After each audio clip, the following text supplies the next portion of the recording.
उलझन में मत रहा करो, टेंशन भी मत करो, कर्म करो, फल तो तुम्हारा कर्म देगा, चिंता व्यर्थ क्यों करते हो।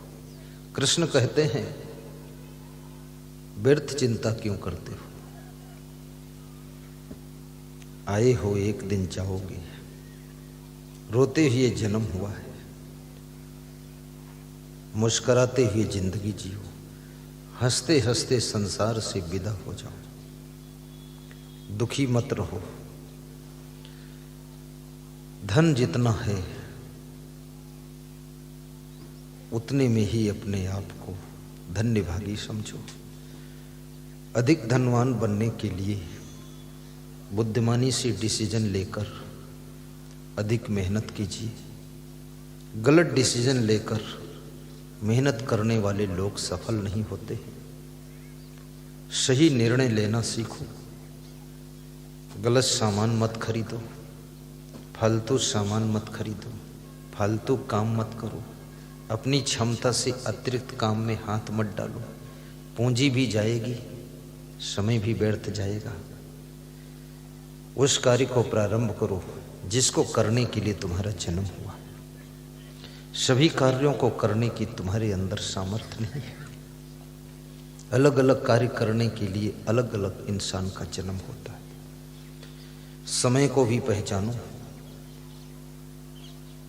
अगस्त में गेहूं बोओगे, कुछ भी होने वाला नहीं। मई में गेहूं बोओगे, कुछ भी होने वाला नहीं। अक्टूबर में गेहूं बोओगे, बहुत कुछ होने वाला है। किस समय क्या करना है, इस समय को भी पहचानिए। अवसर को पहचानिए। अवसर सबके लिए आता है। ज्यादातर लोग अवसर को पहचान नहीं पाते, अवसर हाथ से निकल जाता है। बसंती लाल जी भवानी मंडी से तुम्हें हम धन्यवाद देते। ये हमारे भक्त भवानी मंडी के, इन्होंने भी प्रोग्राम 3 बार कराया, इनको भी आशीर्वाद है। जाके आ जाओ, तुम जंतर मंतर करो, कुछ सही बंदगी, ध्यान दीजिए। जिंदगी सबको मिलती है, जीने का ढंग सबको नहीं मिलता है। जिनके पास जीने का ढंग नहीं है उनकी जिंदगी भार बन जाती है। जिनके पास जीने की कला है उनकी जिंदगी बहार बन जाती है, त्योहार बन जाती है। उनकी जिंदगी होनहार बन जाती है। जीने का ढंग सत्संग ही सिखाता है, जीने का ढंग आध्यात्मिक शास्त्र सिखाते हैं। इसलिए याद रखना, स्वाध्याय भी करना चाहिए, धार्मिक ग्रंथों को पढ़ना चाहिए और प्रवचन सुनना चाहिए। इससे जिंदगी जीने की कला मिलती है और उस कला को सीखने वाले लोग अपनी जिंदगी में सफल होते हैं।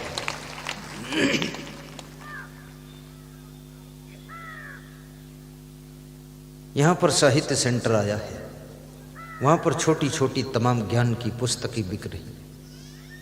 उन पुस्तकों को लीजिए। कुछ ऐसी तस्वीरें हैं जिसमें ज्ञान की बातें लिखी, उनको लीजिए और उन किताबों को पढ़िए। प्रवचन के पेन ड्राइव लीजिए, 200-200 घंटे का प्रवचन सुनिए। और याद रखना, दूसरों को भी सुनवाइए। अपनी बेटी दामाद को भी जोड़िए, अपने रिश्तेदारों को भी सत्संग से जोड़िए। क्योंकि जितने लोग तुम्हारी जिंदगी से जुड़े हुए हैं, यदि उसमें से कुछ भी लोग बिगड़े हुए हैं तो वे लोग तुम्हारी शांति को भंग करने में मदद करेंगे।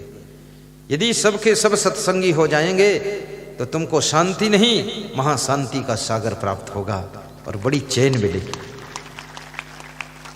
पति को भी सुधरना चाहिए, लेकिन पत्नी को भी सुधरना चाहिए।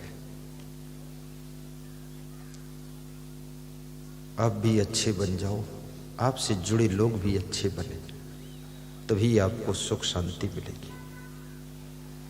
बाप भी अच्छा हो, लेकिन बेटे के संस्कार भी अच्छे हो। नशा व्यसन मत कीजिए। शराब पीना शुरू ही मत करो, छोड़ने की जरूरत ही न पड़े। शराब में कोई सुख नहीं है। शराब पीने वाले लोग मर गए, शराब अब भी जिंदा है। इस शराब ने न जाने कितनों की जिंदगी खराब कर दिया। लोग स्वयं शराब बना बना कर पीते हैं।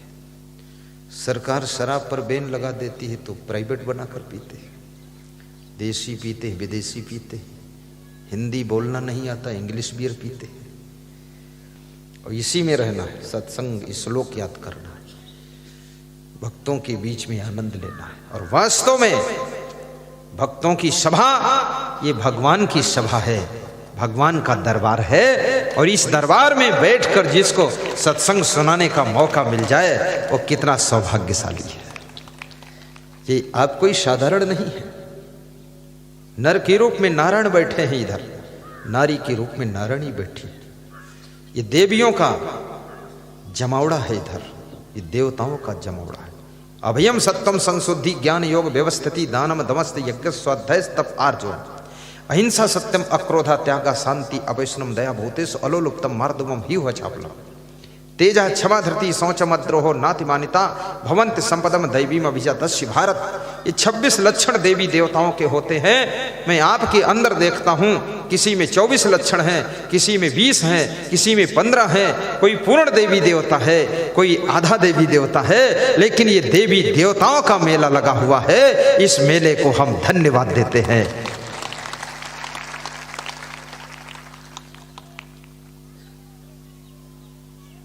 व्यवस्था भी बहुत सुंदर है। और आप लोग महान हैं, कोई शोरगुल नहीं करते, क्योंकि हमारे पास बाजा वाजा नहीं। हम अकेले बोलते हैं, तुम अगर हल्ला मचाओ तो हमारी आवाज दब जाएगी। लेकिन तुम महान हो, शांत बैठते हो, चुपचाप। क्यों बैठते हो ये मुझे नहीं पता है, लेकिन बैठते चुपचाप हो, कोई हलचल नहीं। सब टुकुर टुकुर मेरी ओर देख रहे हैं, बच्चे भी देख रहे हैं कि क्या होने वाला है। और मैं हंसता हूं तब तुम हंसते भी हो। धन्य है जिंदगी आपकी।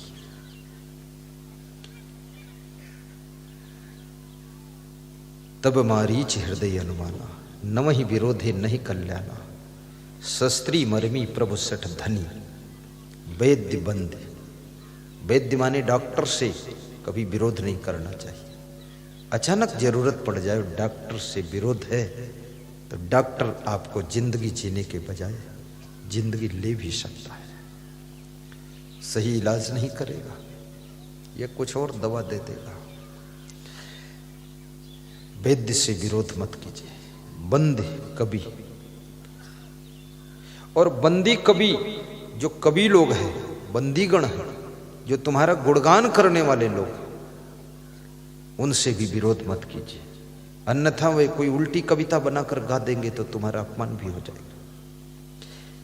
भानस माने भंडारी, जो भोजन बनाने वाला रसोइया है, उससे विरोध नहीं करना चाहिए। नहीं, रसोई में नमक और शक्कर डालने के बजाय कुछ और भी थोड़ा डाल देगा तो राम राम सत्य है, वो सत्य कहे मुक्ति है। इसलिए रसोइया से विरोध नहीं करना चाहिए।